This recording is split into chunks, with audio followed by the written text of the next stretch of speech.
खमंग येता वास भज्यांचा सुटते तोंडा पाणी, तोच कोणाची येई आठवण दाटे नयनी पाणी. क्या बात है. मुसळधार ते आषाढाचे दारी कोसळे पाणी, आजूबाजूला पूर दाटता शाप वाटते पाणी. हा अगदी सूक्ष्म असा फरक आहे. निवेदक म्हणजे काय आणि सूत्रसंचालक म्हणजे काय. तिथल्या मातीतला जो एक असतो ना, ज्याला आपण म्हणतो गंध असतो गंध तो. असतो, तो कुठेतरी थोडासा आला हो. तर आपण त्यांच्यामध्ये पटकन मिसळले जाऊ शकतो. आत्ता जसं तू म्हणालीस ना की स्पष्ट शब्दोच्चार, तर याच्यात मी थोडासा बदल करतो की तुमचे उच्चार चांगले असले पाहिजेत. पण जर का आपल्यामध्ये न आहे ना मराठीमध्ये, तर तो न तुम्हाला म्हणता आला पाहिजे. ए हृदयचे ते हृदय घातले होतंय ना, बरोबर. तर महत्वाचं ते आहे की उच्चार चांगले पाहिजेत. नमस्कार, महा MTB मध्ये आपलं स्वागत. मी तृप्ती पारसनीस. जुनं वर्ष जसं सरत चाललंय तसं नवीन वर्षाची चाहूल प्रत्येकाला लागलीय. पण याच्याबरोबरच एका महत्वाच्या गोष्टीकडे सगळ्यांचं लक्ष लागलेलं असतं, ते म्हणजे नवीन येणाऱ्या कार्यक्रमांविषयी. आणि कार्यक्रम म्हटलं की निवेदन हे आलंच. पण हे निवेदन कसं असावं, प्रत्येक निवेदनकारांनी कुठल्या गोष्टींची चाचपणी केली पाहिजे आणि त्याचबरोबर निवेदन घेताना कुठल्या गोष्टींची काळजी घेतली पाहिजे, या सगळ्या विशेष महत्त्वाच्या मुद्द्यांवरती आपण आज नजर टाकणार आहोत. आणि यासाठी आपण गप्पा मारणार आहोत प्रसिद्ध अभिनेता आणि निवेदक विघ्नेश जोशी यांच्याशी. विघ्नेश सर, तुमचं महा MTB मध्ये मनापासून स्वागत आहे. धन्यवाद. धन्यवाद. विघ्नेश जोशी हा आम्हाला स्क्रीनवर तर दिसतोच, पण विघ्नेश जोशी हा आम्हाला भेटणारा माणूस आहे असं आम्हाला वाटतं. याचं कारण असं, कार्यक्रमातली गाणी जेवढी आमच्यापर्यंत पोहोचतात त्याच्यापेक्षा तुमचं निवेदन हे आमच्यापर्यंत जास्त पोहोचतं. आता आपण सुरुवातच ह्याच्यापासून करूयात की निवेदन म्हणजे नक्की काय. बऱ्याच वेळा ना पेपरमध्ये निवेदक किंवा सूत्रसंचालक असे हे दोन्ही शब्द येतात, गाण्याच्या कार्यक्रमात असेल किंवा कुठल्याही कार्यक्रमात. तर मला जो अर्थ जाणवला असं मी म्हणतो, म्हणजे निवेदक म्हणजे एक मित्र दुसऱ्या मित्राला काहीतरी सांगतो, अरे अमुक अमुक झालं तमुक झालं, हे गाणं ऐक ना मग त्याच्या अनुषंगाने. अच्छा. आणि सूत्रसंचालक म्हणजे ना संबंध जो कार्यक्रम असेल त्याची सगळी सूत्र त्याच्या हातात असतात. म्हणजे त्यांनी सांगितल्याशिवाय मंचावर एखादा राजकीय पुढारी, एखादा खूप मोठा कलावंत काही करू शकत नाही, बोलू शकत नाही, असं म्हणजे मी गमतीने म्हणतो. आणि सूत्रसंचालक त्याच्या हाताखाली दोन निवेदक त्या कार्यक्रमात असू शकतात. की आता याच्यानंतर ना अर्ध्या तासाचा गाण्याचा कार्यक्रम आहे, त्याची सगळी सूत्र मी अमुक अमुक याच्याकडे देतो. मग तो अर्धा तास गाण्याचा कार्यक्रम असेल, त्याचं निवेदन तो किंवा ती जे काही निवेदन करण्यासाठी असेल तो करू शकतो. त्यामुळे हा अगदी सूक्ष्म असा फरक आहे. निवेदक म्हणजे काय आणि सूत्रसंचालक म्हणजे काय. बरोबर. आणि मला असं वाटतं की निवेदनासाठी ना भाषेवर प्रभुत्व असायला हवं. बरं. आणि जेव्हा मी भाषा म्हणतो त्यावेळी फक्त प्रमाण भाषा असं माझं नाहीये, म्हणजे फक्त प्रमाण मराठी भाषाच तुम्हाला आली पाहिजे. वेगवेगळ्या ज्या भाषेत निवेदन करायचं आहे त्या भाषेवर प्रभुत्व असलं पाहिजे. मग मराठी असेल, हिंदी असेल, इंग्रजी असेल, जी कुठली भाषा असेल, त्याच वेळी बोली भाषा सुद्धा चांगल्या माहिती पाहिजेत. म्हणजे जर का मी आता कोल्हापूरला गेलो असेल निवेदन करायला, तर थोडासा तिथल्या मातीतला जो एक असतो ना, ज्याला आपण म्हणतो गंध असतो, तो कुठेतरी थोडासा आला तर आपण त्यांच्यामध्ये पटकन मिसळले जाऊ शकतो. अगदीच आपण कडक इस्त्री छापाचं जर का बोललो तर ते कुठेतरी एकसुरी होऊ शकतं, कंटाळवाणं होऊ शकतं. त्यामुळे ज्याला आपण म्हणतो ना, वेगवेगळे रंग दाखवता आले पाहिजेत. तर भाषा हे मला असं वाटतं की सगळ्यात प्रमुख अस्त्र किंवा शस्त्र म्हणतो ना, ते निवेदकाचं भाषा आहे असं मला वाटतं. म्हणजे निवेदकाचं भाषेवर प्रभुत्व असलं पाहिजे, तुम्ही सांगितलं.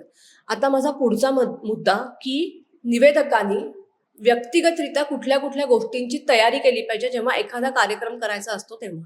आता या प्रश्नाचं उत्तर खूप मोठं आहे, कारण कार्यक्रमाचं स्वरूप काय आहे त्याच्यावर तुमची तयारी कशी करायची हे सगळं बदलत असतं. समजा आता शास्त्रीय संगीताचा कार्यक्रम असेल, म्हणजे जसं आता मी पुण्याला वसंतोत्सवसाठी जातो किंवा गान सरस्वती महोत्सवासाठी जातो, तिथे सगळी शास्त्रीय संगीतातली सगळी मोठी मोठी नावं असतात. म्हणजे आता पद्मश्री पुरस्कारांनी सन्मानित समजा पंडित उल्हास कशाळकर यांचं शास्त्रीय गायन, आणि त्याच्या आधी मला एक 1.5-2 मिनिटाचं निवेदन करायचं आहे आणि तिथे मी काहीतरी फापट पसारा लावून कुठल्या तरी कविता ऐकत बसलो तर मी शून्य आहे तिथे. शास्त्रीय संगीताचा कार्यक्रम मोजकं काहीतरी बोला, त्या घराण्याविषयी काहीतरी बोला, उल्हासजींविषयी काहीतरी बोला, साथीदारांविषयी काहीतरी बोला, आणि पुढची सूत्र आता मी पंडित उल्हास कशाळकर यांना देतो आहे असं म्हणून आपण ते आटोपतं घेतलं पाहिजे. समजा मराठी चित्रपट संगीताचा कार्यक्रम असेल तर तुमचा अभ्यास सगळा वेगळा पाहिजे. मग संगीतकार, चित्रपटाचे दिग्दर्शक किंवा गायक, वादक कलावंत यांच्या काही आठवणी किंवा छोटंसं निवेदन, अशी ती एक सांगड घालत निवेदन करता आलं पाहिजे. समजा आपण एखाद्या कार्यक्रमामध्ये शैक्षणिक उपक्रमाविषयी काहीतरी असेल म्हणजे तो कार्यक्रम, तर त्या अनुषंगाने निवेदन तुम्हाला करता आलं पाहिजे. बरं. म्हणजे जर का समजा मी एखाद्या कॉलेजमध्ये गेलो काही शैक्षणिक उपक्रमाचं निवेदन करायला आणि तिथे मी एखाद्या कवीच्या काही समजा 5 कविता ऐकवत बसलो, तो उपयोग नाहीये. अगदी. त्यामुळे कार्यक्रमाचं जे स्वरूप आहे, त्याचा जो विषय आहे, हं. त्या विषयाचा तुमचा अभ्यास असणं फार गरजेचं असतं. बरं. आणि मग त्या अनुषंगाने तुम्हाला निवेदन करता आलं पाहिजे. आणि काय म्हणूया आपण हल्लीचा म्हणजे जेन झी ज्याला म्हणतो आपण, अगदी. की तुम्ही किती म्हणजे कमीत कमी शब्दात तुम्ही जास्तीत जास्त काय देऊ शकता, याला हल्ली फार महत्व आहे. हल्ली आपल्या सगळ्यांची म्हणजे रील्सची आपल्याला इतकी सवय झालेली आहे की 20 सेकंदात जर का आपल्याला काही आवडलं नाही तर आपण पुढे देऊन करतो. टाकतो. तेच निवेदन आहे की थोडक्यात तुम्ही काय सांगू शकता हं. आणि त्या विषयाला धरून तुम्ही काय सांगू शकता. त्यामुळे विषयाप्रमाणे तुमचा अभ्यासही बदलतो. अभ्यास बदलला की ती जसं इंजिनिअरिंगचा अभ्यास वेगळा आहे, MBBSचा अभ्यास बरोबर. वेगळा आहे, BA करणाऱ्या मुलामुलींचा तेच अभ्यास अभ्यास वेगळा आहे, कॉमर्सचा अभ्यास वेगळा आहे. तसंच आहे, विषयानुसार अभ्यास तुमचा बदलतो. पण हा खूप मोठा विषय आहे. म्हणजे अभ्यास कसा करायचा आहे नुसतं 4 4 ओळीत ओळीच्या सांगता. असं याच्यात सांगू शकत नाही आपण.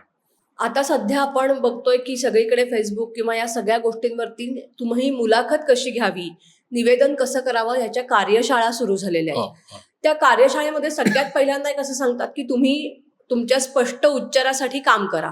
मग काही श्लोक सांगतात किंवा काही तुम्ही पेपर वाचा, कशा पद्धतीनं करा. तर एक ज्यांनी सुरुवात करायची आहे की मुलाखत घेण्यासाठी सुरुवात करावी, यासाठी त्यांनी बेसिक कुठल्या सुरुवात तयारी केली पाहिजे?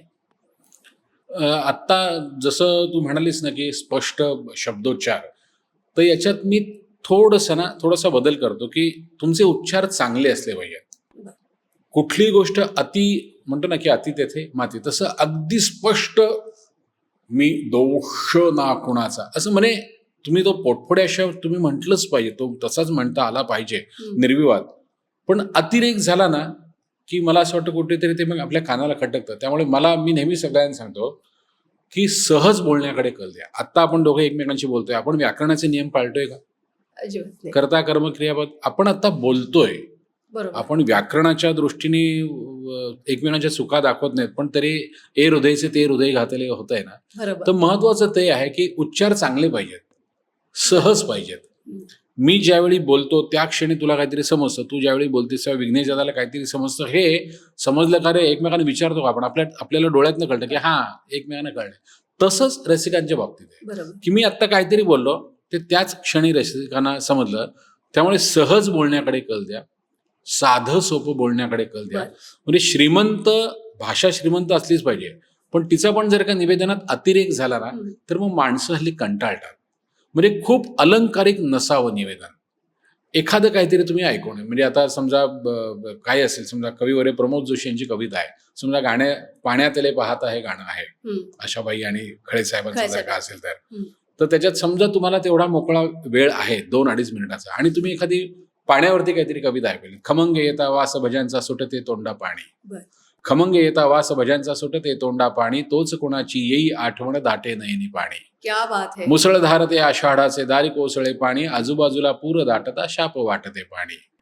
हा. कष्टाने उघळते भाळीते सर्वोत्तम पाणी, म्हणून जाते थबकत थबकत पाटामधले पाणी. विष्णूचे अवतार 10 पण लाख रूपातून पाणी, म्हणून पृथ्वीवरती मातीच्याही तिप्पट पाणी, म्हणून पृथ्वीवरती मातीच्याही तिप्पट पाणी. आता या कवितेतले सगळे उच्चार मी अगदी असे खेळ्यासारखे जर का करायला लागलो तर त्यातली गंमत निघून गंमत जाईल. निघून जाईल. खमंग येता ता आकार आहे, तो बरोबर. आकार इतका दाखवायची गरज नाही. हं. खमंग येता वास भज्यांचा खरं. काय झाला, सहज उच्चार झाला. अच्छा. त्यामुळे उच्चार सहज पण चांगले आणि हा. समजणारे असले पाहिजेत. ओके. मग त्यासाठी म्हणून ना ळचे उच्चार असतात, लाळीत लाळी हं. किंवा नरपाळे भूपाळे भक्तपाळे असे असे जे हे आहेत ना, किंवा समर्थांचे श्लोक आहेत, म्हणजे हं. मनाचे श्लोक असतील किंवा बरोबर. संस्कृत किंवा सुभाषित ज्याला आपण म्हणतो, हे म्हणजे कोणी एकेकाळी मी करायचो, आता ते फार होत नाही, की रोज एक श्लोक पाठ करायचा अच्छा. किंवा सुभाषित मुद्दामून पाठ करायचे आणि ती शिकायची आधी. बर. कधी कधी काय होतं, आपण पाठांतर आपलं असतं पण उच्चार चुकलेला असतो. अच्छा. हा, त्यामुळे म्हणजे ते त्या क्षेत्रात जे कोणी माहितगार असतील ना त्यांच्याकडून ते आधी शिकून घ्यायचं थोडंसं. म्हणजे काषाय वस्त्रम, काषाय पोटफोड्याशय, इथे मी काषाय म्हटलं तर ऐकणाऱ्याला समजतं की हा याला काषाय म्हणायचंय, मग उच्चार कसा आला पाहिजे.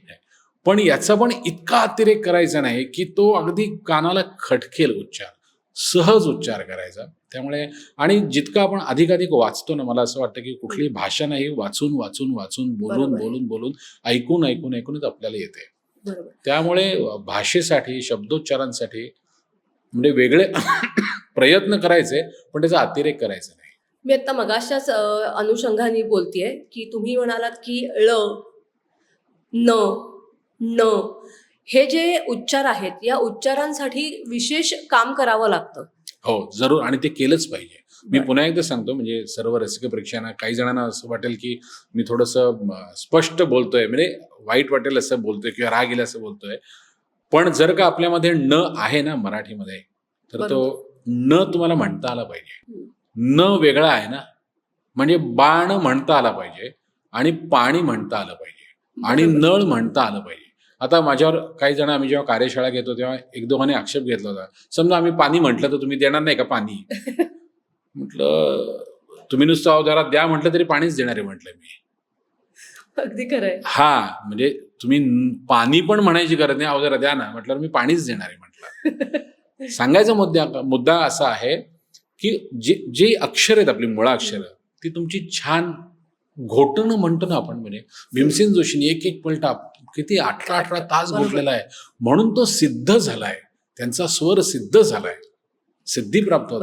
तसंच भाषेत आहे. त्यामुळे हे सगळे उच्चार हे जाणीवपूर्वक, आणि त्याला अगदी सोपा उपाय आहे. आपल्याकडे मराठी शब्दकोश असतो ना, तर हे जे उच्चार आपले चुकतात बोलताना, तर ते शब्द एक 50 शब्द लिहून ठेवायचे. बाण, अननस, पाणी, म्हणजे न न पुन्हा पुन्हा जी अक्षर येतात ना त्याचा सराव करायचा. तसं स, श, श, मग काय, सचिनने षटकार मारून शतक ठोकले, किंवा सचिनने षटकार मारून शतक साजरे केले. आता सगळे आले, स आला. तर अशी वाक्य आपली आपण कुठे फसतोय प्रत्येक माणसाला माहिती असतं, माझे हे उच्चार चुकतात. त्यामुळे तसा तो सराव करायचा, आणि हे सगळं सरावाचं काम आहे. येत नाही असं काहीही नसतं, आपण फक्त तेवढा सराव करत नाही म्हणून ते आपल्याला येत नाही. बरोबर. पण आता मी ह्याच्या आधी पुन्हा एकदा तुझ्या पर्सनल आयुष्याकडे येते, किंवा व्यक्तिगत आयुष्य असं मला नाही म्हणायचंय. तू ऍक्च्युली बघायला गेलंस तर अभिनेता आहेस. अभिनेता ते निवेदक, हा प्रवास कसा झाला? आणि मग तुला निवेदक जास्ती होणं चांगलं वाटतं की अभिनेता असणं चांगलं वाटतं? हा एक पर्सनल माझा प्रश्न आहे. म्हणजे मी अभिनेता हा सुद्धा ना अपघाताने झालेलो आहे. मुळात मी पेटी शिकायचो संगीत भूषण पंडित रामभाऊ मराठे यांच्याकडे, आणि कैलासवासी गोविंदराव पटवर्धन यांच्याकडे. म्हणजे शिकायचं म्हणजे एक जुजबी ज्याला म्हणू शकतो आपण, असं मी काही फार तयारीचा नाहीये. त्यामुळे मला तोमीनवीस नाटकामध्ये काम करायची संधी मिळाली. आणि तिथे एकदा असं झालं, दादरला शिवाजी मंदिरच्या प्रयोगाला, की आमच्याकडे त्या तोमीनवीसमध्ये भक्तमंडळ गायक, म्हणजे त्या राधेश्याम महाराजांच्या सीनमध्ये तो असणं गरजेचं असतं. मग त्यांचा एक अभंग झाला की तो रिव्हॉल्विंग सेट असतो, तो फिरतो, आणि मग पुन्हा पणशीकरांचा सीन सुरू होतो. तर एकदा असं झालं, आमचे गायक ते आले नाहीत. तर मला प्रभाकर पंत पणशीकर म्हणाले, अरे 3 मिनिटाचं आहे, तू पेटी वाजून तूच काहीतरी गाणं म्हण. बरं, ते काय असं फार तयारीचं गाणं, अशातलं सगळे गायला बसलेत, बेसूर झाला तरी कोणी काही तबला पेटीच्या मोठ्या आवाजात म्हणतात. ते मी म्हटलं, पण ते काय झालं, इथे नायगावला दादरला एक ज्येष्ठ नागरिक संघ होता, तर त्यांची ती मंडळी नाटक बघायला आली होती. तर ते मला भेटायला, ते म्हणजे तुमचा अभंग आम्हाला आवडला, परब्रह्म निष्काम होतो, हा मी अभंग म्हटला होता, तर आम्हाला तुमच्या गाण्याचा कार्यक्रम करायचा. अहो म्हटलं, हा मोठा गैरसमज आहे, मी काही गायक नाहीये, आज अशी अडचण झाली म्हणून मी गायलो या नाटकामध्ये. म्हणे, अहो आमचा म्हणे ज्येष्ठ नागरिकांचा तो कार्यक्रम आहे, तासभर तुम्ही काहीतरी मग आता करा. म्हटलं, बघा मला चांगल्या चांगल्या कविता पाठ आहेत, पेटी वाजून म्हटलं थोडा वेळ, आणि एका दुसरं गाणं म्हणेन, असं 1 तास मी करेन. तिथे माझ्या लक्षात आलं की मी जास्ती वेळ बोललो त्या दिवशी. आणि एखादाच काहीतरी विठ्ठल विठ्ठल गजेरी वगैरे काहीतरी असा अभंग, आता तेही आठवत नाही, काहीतरी म्हटलं असेल. पेटीवर 2-3 नाट्यपदं वाजवली, नारायणा, युवती मना वगैरे असं, जास्ती वेळ बोललो. मग गदिमांचे किस्से सांगितले, बाबूजींचे किस्से सांगितले, पुलंचे किस्से सांगितले. आणि तिथे मला असं जाणवायला लागलं की मी जर का बोललो 1, 2, 5, 7, 10 मिनिटं, तर माणसं कंटाळत नाहीत, आणि मग ते आपोआप ना त्याच्यातून ती संधी काय म्हणतो आपण निर्माण होत गेले किंवा समोर काम येत गेलं आणि मग मी ते निवेदनाकडे वळलो. म्हणजे मी निवेदनाची मी स्वतः कुठलीही कार्यशाळा केलेली नाहीये. अच्छा. ते पण तू कार्यशाळा घेतोस. हा, आणि ते झालंय असं मला वाटतं की बरं. अच्छा मग इथे हे करू, मग तिथे ते करू, छोटी छोटी कामं मिळत गेली आणि त्यातून मी निवेदक झालेलो आहे. तसंच मुलाखती पण अशाच मी घ्यायला लागलो. मला कोणी असं शिकवलं नाही की आज इथे मुलाखत घ्यायचे मग आता तू हे जरा प्रश्न काढ वगैरे. असेच कुठल्या तरी कार्यक्रमात काहीतरी समारंभ होता, अरे जरा त्यांचं एक 15 मिनिटाचं काहीतरी मुलाखत घे ना तू. म्हटलं बरं. मग त्यावेळी जे सुचतील ते प्रश्न, अशी ती मुलाखत. मग तसंच ते सुरू झालं. आणि मी दूरदर्शनवर एक कार्यक्रम करायचो, मैत्र हे शब्द सुरांचे. तर आमच्या त्या कार्यक्रमाच्या म्हणजे निर्मितीची सगळी जबाबदारी ज्यांच्यावरती आहे त्या उमा दीक्षित. बरं. त्या आकाशवाणीला मी खूप अशा मुलाखतींचे कार्यक्रम केलेले. तर त्यांनी ते लक्षात ठेवून मला बोलवलं होतं की विघ्नेश, मी आता दूरदर्शनला आलेली आहे आणि मैत्र हे शब्द सुरांचे हा कार्यक्रम मी करणार आहे. तर सगळ्या मुलाखती सांगीतिक होत्या, सगळ्या मुलाखती तुला घ्यायच्या. आणि ते म्हणजे ते झालं. त्यामुळे मी वेगळं असं कुठे शिक्षण घेतलं नाही. पण अभिनेता, निवेदक, मुलाखतकार याच्यामध्ये जर का मला असं विचारलं तर मी नेहमी असं उत्तर देतो की ज्यावेळी मी जे करतो ना मला ते खूप आवडतं. अच्छा. म्हणजे मी आता जर का माझा आता हिमालयाची सावली नाटकाचा प्रयोग सुरू असेल किंवा आर्यावरची वरात नाटकाचा प्रयोग सुरू असेल तर त्यावेळी मला ते सगळं खूप आवडतं. मी समजा एखाद्या म्हणजे राहुल देशपांडे यांच्या अभंगवारी या कार्यक्रमाचं निरूपण किंवा निवेदन म्हणूया आपण, ते करत असेल तर त्यावेळी मला ते सगळ्यात जास्ती आवडतं. मुलाखत कोणाची घेत असेल मी तर मला ते सगळ्यात जास्त आवडतं. मुलाखत हा विषय आता आपण वळूयात. आता निवेदन तू मला सांगितलंस की तुम्ही बेसिक ही तयारी केली पाहिजे. आता येऊयात मुलाखतीकडे. मी हाच प्रश्न या अनुषंगाने विचारला की जेव्हा अभिनेत्यातनं तू एक निवेदक जातोस त्या रूपरेषेमध्ये आणि त्या रूपरेषेत गेल्यानंतर जेव्हा तू मुलाखत घ्यायला सुरुवात करतोस तेव्हा समोरचा माणूस तुला टोटली अननोन असतो, तुला त्यातलं काहीच माहिती नसतं आणि ते माहीत नसताना जेव्हा तू त्या माणसाला उलगडवायचा प्रयत्न करतोस, त्याची एक एक पुस्तकाची पानं उलगडतोस, तर ते स्किल तुझ्याकडे कसं आलं आणि त्याच्यासाठी काय तयारी केली पाहिजे? म्हणजे माझी पद्धत मी सांगतो की मला जर का मुलाखत घ्यायची तुझी तर मी तुझ्याशी किमान एक 2-4 दिवस आधी एक 3-4 तास बोलीन, मी तुझ्याशी गप्पा मारेन. म्हणजे अगदी तुझा जन्म कुठे झाला इथपासून ते आज ऑफिस सुटल्यावर तू काय करणार आहेस इथपर्यंत. म्हणजे सगळे काय काय काय काय मुद्दे आपण म्हणतो ना, साठवणं, गाय कसं आधी खाऊन घेते मग रवंथ करत बसतो, तसे मी खूप मुद्दे घेतो.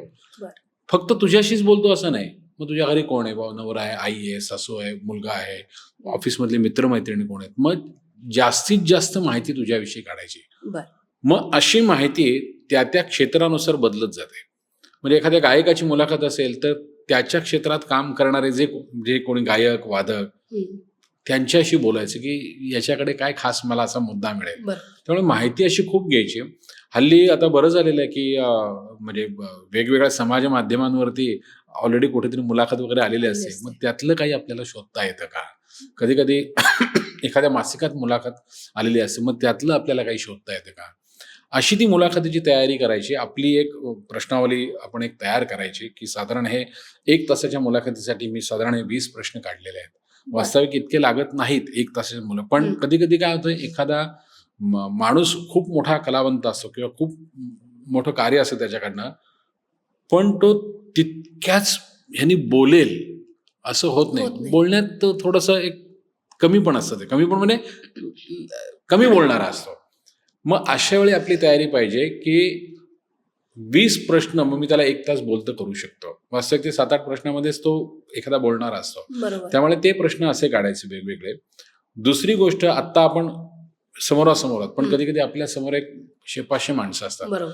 तर त्या माणसांच्या मनात सुद्धा त्या कलाकाराला, त्या खेळाडूला काही प्रश्न विचारायचे असतात. तर साधारण अर्धा-पाऊण तास मुलाखत झाली की एखाद दुसरा प्रश्न मी लोकांना विचारतो की तुमच्या मनात काही प्रश्न असेल तर तो तुम्ही विचारा. कधी कधी त्याच्या उत्तरातून आपले पोट प्रश्न तयार होत जातात की काहीतरी त्याने उत्तर दिलेलं असतं, त्याच्यात पटकन दुसरा काहीतरी मुद्दा मिळतो, पटकन तो प्रश्न काहीतरी विचारायचा, असं ते करायचं. आता गायकाची जर का मी मुलाखत घेत असेल तर मी नेहमी हे डोक्यात ठेवतो की साधारण 10-12 मिनिटं झाली की त्याला थोडंसं काय होईना गायला लावायचं काहीतरी. गायला म्हणजे त्याने अगदी लगेच साथीदार घ्या, तंबोरी जळवा असं नाही, नुसतं गुणगुणून दाखवलं तरी चालेल. किंवा एखाद्या कवीची मुलाखत असेल तर त्याला एखादी कविता सादर करायला लावायची. जर का त्या कवीकडे थोडासा गळा असेल तर त्याला ते थोडंसं गाण्यासारखं सादर करायला लावायचं. त्यामुळे मी असं डोक्यात ठेवतो की ते आपण म्हणतो ना, कधी हे कधी ते, कधी हे कधी ते, असं ते फिरवत राहायचं असतं. त्यामुळे मुलाखत जेव्हा मी घेतो त्यावेळी अभ्यास असा एक 2-3 वेगवेगळ्या प्रकारे मी करतो आणि एक डोळा आपला त्या जो मुलाखत देतोय त्याच्याकडे आणि एक डोळा आपण नेहमी प्रेक्षकांकडे ठेवायचा असतो, की मी जो प्रश्न विचारतोय त्याचं जे उत्तर येतंय ते खरंच यांना मनोरंजन होतंय की नाही. म्हणजे माहिती आणि मनोरंजन दोन्ही गोष्टी महत्त्वाच्या असतात. पण मनोरंजन होणं याला मी सगळ्यात जास्ती महत्त्व देतो. म्हणजे आता मी आपले बहुरूपी म्हणजे ज्यांना आता नुकताच सन्मान मिळाला भारत सरकारचा अशोक मामा सराफ बरोबर. यांची कोल्हापूरला मी मुलाखत घेत होतो. मी तुला त्याच्यासाठी थांबवते की तो जो किस्सा आहे अशोक काकांचा, की तू तिथे कशा पद्धतीनं प्रेझेंट केलं होतंस, मला तो पूर्ण किस्सा ऐकायचा आहे. म्हणजे त्यांना मी तबला तबला वाजवायला लावला वाजवायला होता. सांगितलं. काय झालं, मी जेव्हा त्यांची 2-3 वर्षापूर्वी मुलाखत घेतली होती ना, मराठी संग्रहालय आपलं मराठी ग्रंथ संग्रहालय ठाण्याला, तेव्हा मी असं कोणाकोणाला विचारायचो. मग मी विजय गोखले आपले त्यांना विचारलं होतं, सुप्रसिद्ध नट आणि दिग्दर्शक, की म्हटलं तुमच्या म्हणजे विद्याधर गोखल्यांपासून तुमचा आणि त्यांचा परिचय आहे, मदनाची मंजिरीमध्ये ते काम करायचे. मग त्यांनी काही मुद्दे सांगितले. तसाच मी एक प्रश्न त्यांचे बंधू सुभाष सराफ ते माझ्या नाटकाला एकदा आले होते आणि त्यांचा नंबर माझ्याकडे होता. म्हटलं सुभाष आता काय अशोक मामाचं काय तुम्ही सांगू शकाल. तर ते म्हणाले तुला माहिती आहे का अशोक तबला वाजवतो. अच्छा. म्हटलं मला जुजबी माहिती असं की हा ते एक सर्वसाधारण तबला असा म्हणतो ना की, पण ते खरंच समजा कार्यक्रमात त्यांना वाजवायला सांगितलं तर वाजवतील. तर म्हणाले मला माहिती नाही वाजवेल की नाही, पण तो तुला पडू देणार नाही. अच्छा. म्हणजे इतपत तो काहीतरी तबला वाजवेल. तर तो मी मुद्दा लक्षात ठेवला होता. जसं त्यांची ती प्रोफेसर धोंड ही भूमिका आहे, ते मला लक्षात होतं की हे कोकणी म्हणजे ते त्यांचा जन्म किंवा बेळगावमध्ये तिथे कोकणात आपला गोव्याची भाषा त्यांना येते. मग ते सगळं ना मी नुसतं प्रश्नात नाही केलं. ते ऍक्च्युअल त्यांना तिथे तबला मी आणला, त्यांना तो वाजवायला लावला. किंवा आता हे लोकांसाठी युनिक होतं, अरे अशोक सराफांनी तबला वाजवला अगदी. किंवा त्यांच्याबरोबर मी पेटी वाजवली. आम्ही काय फार मोठे वादक होतो अशातला भाग नाही, पण ते वेगळं आलं 5-7 मिनिटासाठी आणि सगळे एकदम चार्ज होणं म्हणतो ना, तर ते मी ठरवून केलं होतं आणि ते अशोक मामाने मी आधी सांगितलं नव्हतं पहिल्या मुलाखतीच्या वेळी. नंतर मग आता नंतर त्यांना माहिती होतं की हा काहीतरी अशा गोगल्या टाकतोच, त्यामुळे ते सावध होते. पण मग एकदा सरावाचं झालं ना की मग अजून ते छान यायला लागतं.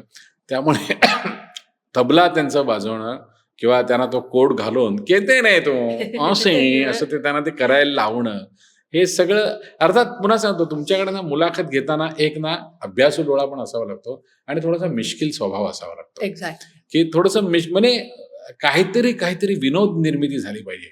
सगळीच जर का प्रश्नोत्तर आपली पुस्तकी छापाची झाली ना, हा मग तुमचं शिक्षण कुठे झालं, हो का, अच्छा मग तुम्ही पहिला चित्रपट कुठला होता, यात गंमत नाही. पहिला चित्रपट कसा मिळाला याची काहीतरी गोष्ट असते. बरोबर. ती गोष्ट काढून घेणं तर ते लोकांना जास्ती मनोरंजनाचं असतं असं मला वाटतं. आणि तुम्ही पण नेहमी तुमच्याकडे त्या मुलाखतकार म्हणून जरी तुम्ही बसलेला असलात तरी तुमच्यामध्ये तो अभिनेता असतो तो जागृत असायला लागतो की हे सगळं मी पहिल्यांदा ऐकतोय. जसं नाटकात काम करतो आम्ही 3 महिने तालीम केलेली असते. बरोबर. नाटकात तू काय बोलणार मला माहिती असतं, मी काय बोलणार तुला माहिती असतं, तरी ते आत्ता सगळं होतंय हे आपण दाखवतो. तसंच मुलाखत घेताना जरी मी अशोक मामांची 3-4 वेळा मुलाखत घेतली तरी 4थ्या वेळी मी असं नाही केलं, हा ते जरा सांगा बघू त्यांना, अरे मी पण पहिल्यांदा ऐकतोय. तर हा जो अभिनय असतो तो तिथे तुम्ही तुमच्यातला अभिनेता पण जागृत ठेवायला लागतो. आता तू म्हणालास की मुलाखत, आता मी खरं तर तुझी मुलाखत घेताना असं मला थोडंसं ऑकवर्डही होतंय किंवा थोडीशी भीती वाटते की एका उत्तम मुलाखतकाराची निवेदनची मुलाखत घेताना की त्याच्याकडनं निवेदन ऐकताना मलाही खूप गोष्टी शिकायला मिळत आहेत. हे शिकत असताना मला तुला प्रश्न विचारायचा आहे की निवेदनासाठी तू जेव्हा सुरुवात केली तेव्हा तुझा पहिला कार्यक्रम तुला आठवतोय का? नाही, आठवतच नाही. कारण मी जो सांगितला तोच माझा पहिला कार्यक्रम असेल. आणि ह्यातला फसलेला कार्यक्रम कुठला होता आणि तो तू कसा सावरून घेतला असेल? कारण हे एक स्किल आहे पुन्हा एकदा. फसलेला असं नाही म्हणणार मी. म्हणजे ठाण्यामध्ये मी नाही काय म्हणे आपण त्या कुठल्या तरी कार्यक्रमाला गेलो होतो आणि मला असंच सांगितलं की तुम्हाला मुलाखत घ्यायची. तर ते भाज्यांचा व्यवसाय करणारे कोणतरी होत्या म्हणजे. बरं. तर त्यांची मुलाखत घ्यायची होती. तर मला काही माहितीच नव्हतं. तर मी आपण म्हणतो ना की आपण शस्त्र सगळे खाली ठेवतो, शरणागती पत्करतो. मी तसं त्यांना सांगितलं होतं की म्हटलं मला या क्षेत्राशी काहीच माहिती नाही आहे. तर तुम्हीच मला सांगा की मी तुम्हाला काय प्रश्न विचारू. तर त्या म्हणाले का हो? म्हटलं नाही, मला आत्ता सांगितलंय, म्हटलं 10 मिनिटापूर्वी असं काहीतरी करायचंय. हं. तसं त्यांचं आत्ता मला नाव आठवत नाही, की भारतातल्या पहिल्या त्या म्हणजे महिला डिटेक्टिव्ह, त्यांचं नाव मला आत्ता आठवत नाहीये. तर त्यांची मी मुलाखत घेतली होती दादरच्या योगी सभागृहात. तिथे पण असंच झालं होतं, की मला सर्वसाधारण प्रश्न मी विचारले त्या अनुषंगाने. पण त्यांच्या क्षेत्राशी निगडीत जर का काही प्रश्न विचारायचे असतील, मग अशा वेळी मला असं वाटतं, की सगळ्यात सोपा मार्ग काय असतो, की सर किंवा मॅडम मी तुम्हाला काय प्रश्न विचारू, की ज्याच्यात तुम्ही कम्फर्टेबल असाल. म्हणजे तो कार्यक्रम गणला नाही पाहिजे. हं. मग त्यापेक्षा सोपं काय, की आपण म्हणतो ना, की 35 मार्क मिळून तू पास हो. मग तेवढं होण्यासाठी आपण काय करू शकतो? मग ते तेवढं फक्त करायचं. त्यामुळे फसला असं नाही म्हणणार. पण एक कार्यक्रम माझा रत्नागिरीतल्या टिळक होता आणि तेव्हा मी खूप बोललो 2 गाण्यांच्या मध्ये. जवळजवळ 5, 5.5, 6 मिनिटं मी बोलायचो. बरं. आणि तो कार्यक्रम 3.5 पावणे 4 तास कार्यक्रम झाला होता आणि तो कार्यक्रम झाल्यावर पहिला फटका जर का मला कोणी मारला असेल, तर तो माझ्या बायकोनी फटका मारला होता. ती म्हणाली, "विघ्नेश, इतकं बोलणं म्हणजे आम्हालाच कंटाळा आला. हे सगळं आम्हाला माहिती होतं तरीही, की इथे माणसं हसणार आहेत अच्छा. इथे." तर मग ते असे एक पहिले 2-3 कार्यक्रम की जे आपण फसले असं म्हणू शकतो. पण त्याच्यानंतर म्हणजे हल्ली तर आता आम्ही नुकतंच पावसला कार्यक्रम केला. 2.5 तासात आम्ही 21 अभंग घेतले. पण बापरे! मी मिनिट, दीड, 2 मिनिटापेक्षा जास्त कुठे बोललो नाही. अच्छा. आपण म्हणतो ना, की करून आपल्याला सरावाने आता त्या गोष्टी समजायला लागतात. तसं आपला कानही तयार होतो, की आपण किती मिनिटं बोललोय हे आपल्याला कळायला लागतं. त्यामुळे फसणं म्हणण्यापेक्षा रंजकता कमी अधिक झाली असेल कार्यक्रमाची एखाद्या बरं. दिवशी. पण असा एखाद दुसराच काही कार्यक्रम फसला असेल तर. निवेदन करताना किंवा मुलाखत घेताना जसं तू सांगितलंस, की सगळ्यांचा विचार केला पाहिजे. तू 3-4 दिवस आधी बोलतोस. अशी काही पुस्तकं आहेत का, की ज्याच्यामुळे एक उत्तम निवेदक निर्माण होऊ शकतो? किंवा निवेदन निर्माण करण्याची एक तुम्हाला आतमधनं लालसा 2-3 तयार पुस्तकं होते? आहेत. आता मला त्यांची नावं माहिती नाहीत, पण आहेत 2-3 अशी पुस्तकं. पण मला असं वाटतं म्हणजे हं. पुस्तक हे आपण संदर्भ म्हणूनच वापरावं. बरं. जसं मी नेहमी गमतीने सांगतो, की कॅरम खेळायचं आहे. हं. ते पुस्तकात वाचून उपयोग नाही. तुम्हाला रोज तुम्ही खेळलं पाहिजे तासभर, 2 तास, 5 तास. म्हणजे सचिन तेंडुलकरनी स्ट्रेट ड्राईव्ह असा मारला, असं नुसतं सांगून उपयोग नाही. तो तुम्ही 1000 वेळा तरी तुम्ही प्रॅक्टिस केली पाहिजे. तो जो काही शॉट असेल. तसं निवेदनाचं आहे मला असं वाटतं, की तुमचं पाठांतर खूप पाहिजे. बरं. तुमचे संदर्भ तुम्हाला एका गाण्याकडे तुम्हाला 5 वेगवेगळ्या दिशांनी बघता आलं पाहिजे. बरं. म्हणजे आता समजा साधं गाणं असेल, नाथा माझा मोही खला. मग कृष्णाजी प्रभाकर खाडीलकर यांच्या अनुषंगाने 4 वाक्य बोलता आले पाहिजेत. बरोबर. नाथा माझा हो का, संगीत कोणाचे, देवगंधर्व भास्कर बुवा बखले, त्यांच्या अनुषंगाने काहीतरी बोलता आलं पाहिजे. गायलंय कोणी, बालगंधर्वाने, मग बालगंधर्वांच्या अनुषंगाने काहीतरी बोलता आलं पाहिजे. संगीत स्वयंवर नाटकातलं हे पद आहे. मग आपल्याला संगीत रंगभूमीच्या अनुषंगाने काहीतरी बोलता आलं पाहिजे. हं. अजून काय साथीदार कोण कोण होते त्यावेळेला त्यांचे, मग त्या अनुषंगाने काहीतरी आपल्याला बोलता आलं पाहिजे. अच्छा. म्हणजे असं एकाच गाण्याकडे वेगवेगळ्या 5 म्हणतो ना 5 ठिकाणाहून तुम्हाला बघता आलं पाहिजे आणि त्या अनुषंगाने बोलता आलं पाहिजे. आता काय झाले सांगू का, म्हणजे मी नेहमी गमतीने म्हणतो, की ह्या मोबाईल आणि एकंदरीतच सगळ्या ह्याच्यामुळे ना, समजा गाणं असेल कानडा राजा पंढरीचा. हं. या गाण्याचं मी माझ्यापुरते काहीतरी निवेदन लिहिलंय, बसवलंय आणि समजा ते निवेदन चांगलं झालं, तर ते हल्ली काही सेकंदामध्ये त्याची पृथ्वी प्रदक्षिणा होते WhatsAppमुळे. बरोबर. त्यामुळे पुढच्या वेळी जर का एखाद्या मी गावात गेलो आणि तेच निवेदन करायला लागलो, तर त्यातली उत्सुकता संपलेली असते. म्हणजे कानडा राजा पंढरीचा अभंग पुन्हा ऐकाल तुम्ही सगळे. पण तेच निवेदन जर का मी करायला लागलो, तर अरे हां यार, ते परवाच आलं होतं WhatsAppवर. म्हणजे निवेदकाला खूप सजग ज्याला म्हणतो ना, हां. म्हणून वेगवेगळ्या अँगलने तुम्हाला बोलता आलं पाहिजे. बरोबर. म्हणजे आत्ताच मी नागपूरला एक कार्यक्रम केला, कबीराचे विणतो शेले कौशल्याचा राम याचं निवेदन मी केलं होतं 1.5-2 मिनिटाचं. ते माझ्याकडे जवळजवळ 20-1 जणांनी पाठवलं वेगवेगळं. अरे तुझा आता व्हिडिओ आलाय, तुझाच व्हिडिओ. म्हणजे ते किती व्हायरल झालं असेल. बरोबर. आता ते निवेदन झालं ना 1000, 2000, 5000 जे काय असेल त्यांना ते माहिती झालं आता. आता मी हेच निवेदन जर का पुन्हा नागपूरमध्ये गेल्यावर समजा किंवा कुठेही गेलो आणि केलं, तर ते कंटाळवाणं होईल आता. बरोबर. मग तिथे यमन रागावरनं काहीतरी बोलता आलं पाहिजे. मग माणिक वर्मांवरनं काहीतरी बोलता आलं पाहिजे. माडगुळकरांवरनं काहीतरी बोलता आलं पाहिजे. पु ल देशपांड्यांवरनं काहीतरी बोलता आलं पाहिजे. देव पावला सिनेमावरनं काहीतरी बोलता आलं पाहिजे. कबीरावरनं काहीतरी बोलता आलं पाहिजे. प्रभू रामचंद्रांवरनं काहीतरी बोलता आलं पाहिजे. तर असं मला वाटतं, की सगळ्या विषयांवरती सगळ्या विषयावर म्हणजे ते तसं तुम्हाला बघता आलं पाहिजे. बरोबर आहे. तुम्ही त्या प्रत्येक विषयाचा एक एक पदर तुम्हाला उलगडता आला हा, पाहिजे हो, आणि हो. हिस्ट्री पासून ते आजच्या जीवनापर्यंत हा, सगळं correct. तुम्हाला माहिती असलं पाहिजे.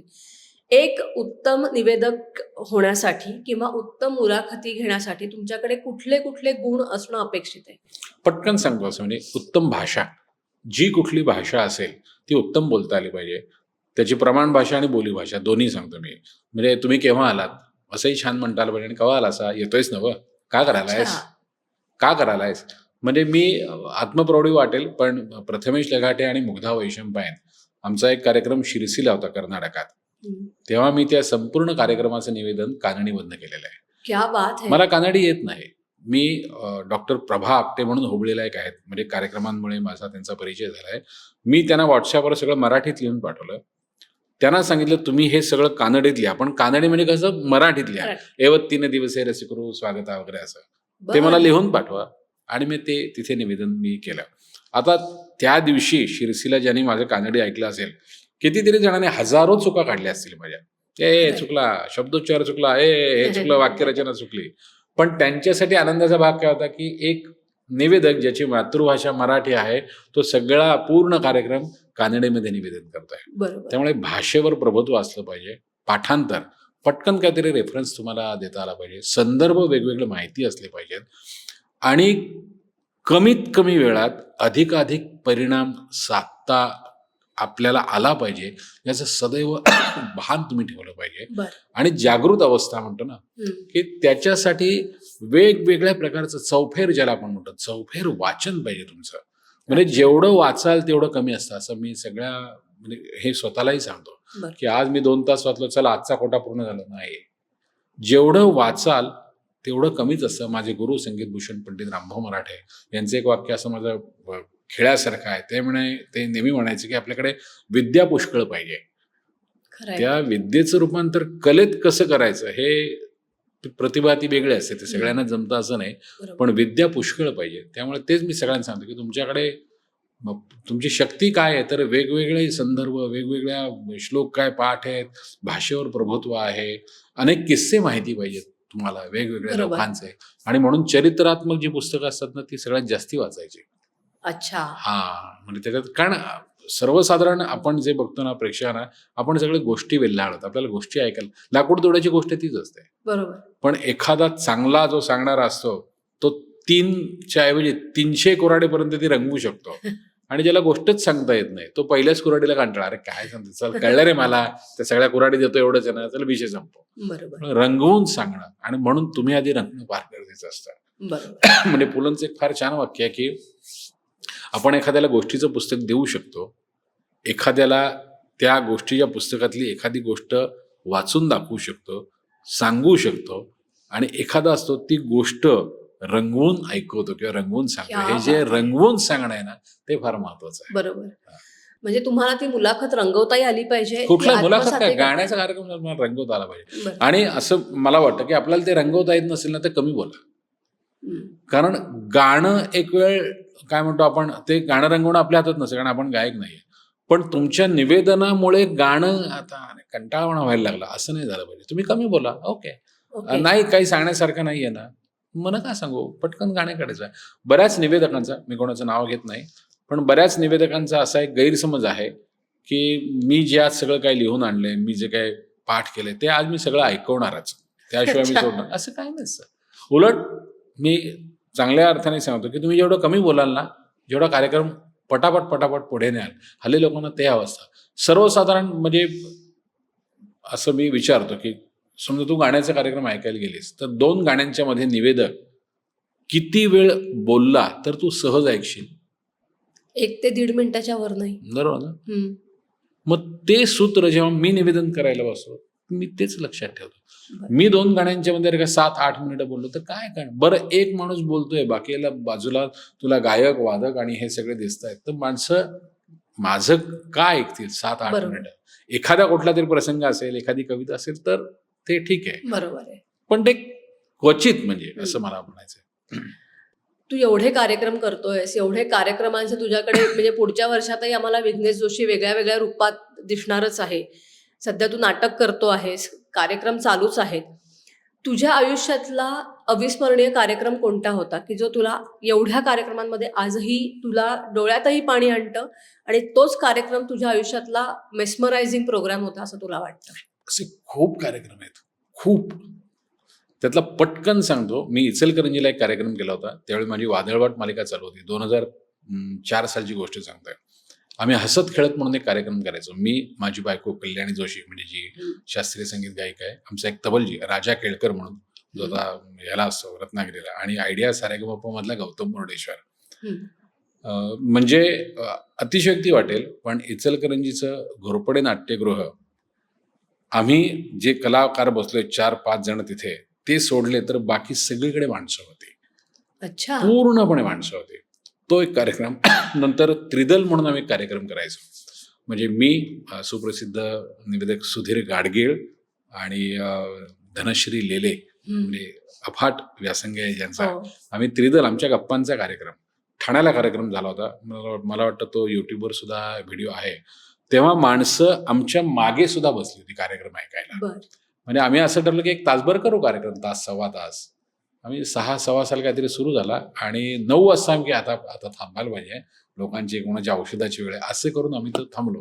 आमचं बरं. सुमुख वर्तक म्हणून होते, त्यांची ती संकल्पना होती. नंतर आत्ता मी काही दिवसांपूर्वी हे ना आपलं चिंचवडचं मोरया गोसावी म्हणजे चिंचवडला मोरया देवस्थान, गोसावीचा. तिथे आता प्रथमेश लगाटे आणि मुग्धा वैशंपायन यांचा कार्यक्रम केला. जवळजवळ 3,500 माणसं होती. बाप रे. हो, 3,500 माणसं होती. आणि म्हणजे पहिल्या जय जय रामकृष्ण हरीपासूनच काय म्हणे आपण, गणपती बाप्पाची कृपा असते, तो इतका रंगला म्हणजे कार्यक्रम. तर तो कार्यक्रम आजही खूप असं आठवण येते. किंवा अभंगवारी, आम्ही दिल्लीला राहुल देशपांडे यांचा अभंगवारी कार्यक्रम केला होता, आणि ज्यांची मातृभाषा मराठी नाही असे रसिक प्रेक्षक त्या कार्यक्रमाला आले होते, आणि खूप लांबून लांबून आले होते. म्हणजे कोण दोघं तिघं तर लखनौहून वगैरे आले होते. अच्छा. म्हणजे तिथे त्यांना तीर्थ विठ्ठल क्षेत्र विठ्ठल ऐकायचं होतं, किंवा बरं. माझे माहेर पंढरी, किंवा आता बंगलोरला आम्ही तो कार्यक्रम केला, अच्छा. तिथे पण मी म्हणजे कानडीत निवेदन केलं होतं. तर असे कार्यक्रम खूप आहेत. किंवा वाऱ्यावरची वरातचा प्रयोग, एकलेरे म्हणून गाव आहे नाशिकच्या इथे. तिथे गंमत अशी झाली होती की आमच्या त्या नाटकामध्ये कामत मामी ही भूमिका करणाऱ्या स्वाती बोलेकर, त्या वेस्टर्न रेल्वेमध्ये नोकरी करायच्या त्यावेळी, काहीतरी बरं. ऑफिसमध्ये गडबड झाली आणि त्या पोहोचू शकल्या नाहीत प्रयोगाला. आणि नाशिकपासून ते गाव लांब आहे, जवळ डायरेक्ट 40 किलोमीटर असेल ते गाव. बरं. तर तिथे रात्री 10ला आम्ही सगळे तयार होतो आणि त्या पोहोचूच शकल्या नाहीत. तर आमचे कॉन्ट्रॅक्टर जातेगावकर म्हणून होते. म्हणाले, विघ्नेश काय करायचं? म्हटलं, प्रयोग होऊ शकतो, थोडी गडबड करायला लागेल आणि आगाऊपणा करायला लागेल, कारण महाराष्ट्राचं लाडकं व्यक्तिमत्व पु ल देशपांडे यांच्या शब्दांमध्ये फेरफार करावा लागणार आहे, अगदी. जे आमची लायकी नाही. पण ते म्हणाले प्रयोग येईल. म्हटलं हां, प्रयोग होऊ शकतो. म्हटलं काळजी करू नका. समोर 3,500 माणसं होती आणि त्या सबंध प्रयोगात आम्हाला कामत मामी हे पात्रच वगळावं लागलं होतं. ओ. आणि आम्ही तो प्रयोग केला होता. नंतर काही प्रेक्षक मला भेटायला आले, ते म्हणाले, याच्यात ते अजून एक आहेत ना ते कामत मामी. म्हटलं आहे. म्हटलं पण 3,500 रसिकांचा एक काय सगळे प्रेमाने आले असतात बाजूबाजूच्या गावातून वगैरे, तर त्यांचा एक रसभंग होऊ नये म्हणून आम्ही तो प्रयोग केला. आणि चूक आहे ती आमची आहे, म्हणजे की आम्ही पुलंच्या नाटकातलं एक पात्रच वगळलं तिकडे. वगळलं. पण शेवटी आमचा हेतू चांगला होता की लोकांचं मनोरंजन करायचंय. तर असे अनेक प्रयोग आणि अनेक कार्यक्रम पण आहेत. अनेक दिग्गजांना तू भेटला आहेस. हो. अनेक दिग्गज तुझ्या निवेदनाच्या प्रेमात आहेत. तुझ्या प्रेमात तर रसिक प्रेक्षक आहेतच. पण एखाद्या दिग्गजांनी दिलेली अशी कुठली दाद, असं कुठलं वाक्य आहे की जे तुला आजही आठवतं? आता ती दाद आहे की आशीर्वाद आहे ते आता तूच ठरव. आमचा खारेपाटणला प्रयोग होता. खारेपाटण म्हणजे कोकणामध्ये आमचे तोमिनेचे प्रयोग चालू होते, आणि खारेपाटणच्या प्रयोगाला आणि राजापूरच्या प्रयोगाला असं झालं की आमच्या नाटकात काम करणारे 4 कलावंत पोटाच्या गडबडीमुळे आजारी पडले आणि अंगात 2-2 ताप प्रत्येकाच्या होता. आणि बरं. तोमिनोइसमध्ये पात्रच खूप आहेत ना, सगळी छोटी मोठी म्हणून जवळ 25 ते 27 पात्र आहेत. तर त्या दिवशीच्या प्रयोगात मी, सय्यद मनसूर, सुधीर दाते, म्हैसूर इन्स्पेक्टर, भक्तमंडळ गायक, इन्स्पेक्टर देव आणि पुन्हा सय्यद मनसूर म्हणून त्या कोर्टाच्या सीनला आलो, अशा सगळ्या भूमिका केल्या त्या बाप रे. दिवशी. आणि खिशात ती आपली टेलिफोनची बेल वाजते ना, ती अशी बेल, कारण ते क्यू देणारा माणूस तो नव्हता, म्हणजे टेपवर जो बरोबर. द्यायला पाहिजे किंवा त्यांनी वाजवायला पाहिजे, तर तीच मी समोर अशी बेल वाजवली खिशात आणि त्याने मग त्या गंगोताईचं काम करणाऱ्या बाईंनी तो फोन उचलला आणि प्रयोग पुढे सुरू झाला. तर त्या दिवशी प्रभाकर पंत पणशीकरांना भेटायला काही पत्रकार मंडळी आली होती एक मुलाखत घेण्यासाठी की पंत तुम्ही आला तुमचं म्हणजे तुमची मुलाखत घ्यायची वगैरे. तर ती मुलाखत झाल्यावर पणशीकरांना सांगितलं आता हे झालं तुम्ही माझं काय मुलाखत घेतली उद्या छापाला वगैरे पण तुम्ही या मुलाचं कौतुक करा. तर अच्छा. ते म्हणजे त्यांना कळलं नाही. म्हणाले हा जो आहे ना हा विघ्नेश जोशी आज हा नाटकात उभा राहिला म्हणून नाटकाचा प्रयोग झाला. क्या कारण बात है. आमचे कलावंत आज आजारी पडले होते आणि ते शक्य नव्हतं नाहीतर प्रयोग होऊच शकला नसता. तर या मुलाने आज ह्या सगळ्या छोट्या छोट्या छोट्या भूमिका त्यांनी अभिनय किती केला हे सगळं तुम्ही विसरा. आज त्याच्यामुळे नाटक झालं. म्हणजे आयत्या वेळी भूमिका करणं किती कठीण असतं मला सगळं म्हणजे जे बरोबर. रिप्लेसमेंट करतात आणि ते अगदी आयत्या वेळेला. तर या मुलाचं तुम्ही कौतुक करा असं त्याने सांगितलं. तर मला असं वाटतं तो आशीर्वाद आहे की क्या दाद बात है. म्हणण्यापेक्षा. अगदी खरंय. आणि माझे गुरु म्हणजे कैलासवासी गोविंदराव पटवर्धन यांची दूरदर्शनवरची शेवटची मुलाखत श्रीकृष्ण दळवी यांनी घेतलेली आहे. ती आहे युट्यूबवरती. तर तेव्हा त्यांनी सांगितलं होतं की माझी मुलाखत आहे आणि माझ्याबरोबर संवादिनीच्या साथीला तू बसायचं आहेस. म्हणजे आता ते कुठल्या लेवलला आणि मी कुठे पण त्यांनी मला बसवलं होतं. आणि आता कदाचित नवीन पिढीला हे नाव माहिती नसेल सुप्रसिद्ध कीर्तनकार दत्तदास बुवा घागबुवा ज्यांना म्हणायचे.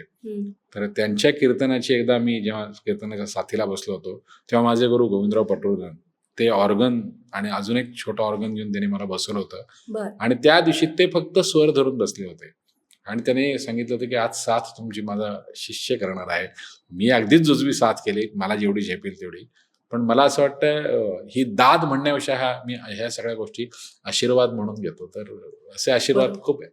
आता मी पुन्हा येते निवेदक याच्याकडे कारण ही जी दाद आहे ती मिळवण्यासाठी तू खूप कष्ट घेतो म्हणजे प्रत्येकजणच कष्ट घेतो पण आपल्या कष्टाला कुठेतरी आज एक फळ मिळतंय हे तुला दिसतंय. या फळावरनंच मला असं आठवतंय की तुझा स्वतःचा एक वेगळा व्यवसाय आहे. निवेदनही तू करतोस. तर एक निवेदन होणं म्हणजे निवेदन करणं किंवा निवेदक होणं हा एक मूळ व्यवसाय होऊ शकतो का? त्याचं पहिलं उत्तर मी असं देईन की हो हा व्यवसाय होऊ शकतो. बरं. 100% म्हणजे व्यवसाय होऊ शकतो. हो कुठलाही व्यवसाय हा व्यवसाय होऊ शकतो. गाण्याचा व्यवसाय 100% व्यवसाय होऊ शकतो. सो निवेदन हा 100% व्यवसाय होऊ शकतो.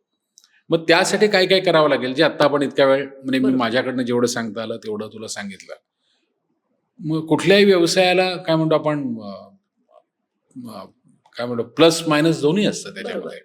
पण मला असं वाटतं म्हणजे की संधी पुष्कळ आहे निवेदन या क्षेत्रामध्ये. पण जसं मी सांगतो की एखादा तबलावादक उत्तम त्याचं तबलावादन उत्तम असेल पण तो जर का मुंबई पुण्याकडे नसेल तर त्याला कदाचित तेवढी संधी मिळणार नाही. म्हणजे अच्छा. समजा मालेगावला एक खूप छान तबलजी आहे.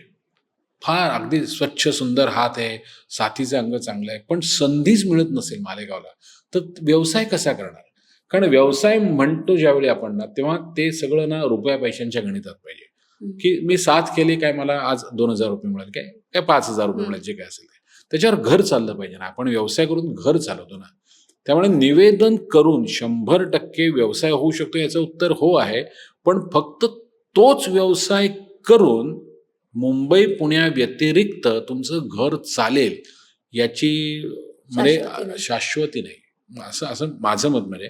कारण मी कुठल्याही शहराला नावं ठेवत नाही. संभाजीनगरमध्ये किंवा अहिल्यानगरमध्ये आज किती संधी असेल. नागपूरमध्ये कदाचित नागपूरमध्ये चांगलं निवेदन माझ्याही पेक्षा खूप चांगलं निवेदन करणारे कदाचित 10 जण असतील नागपूरमध्ये पण त्यांना तेवढी संधी मिळत असेल का.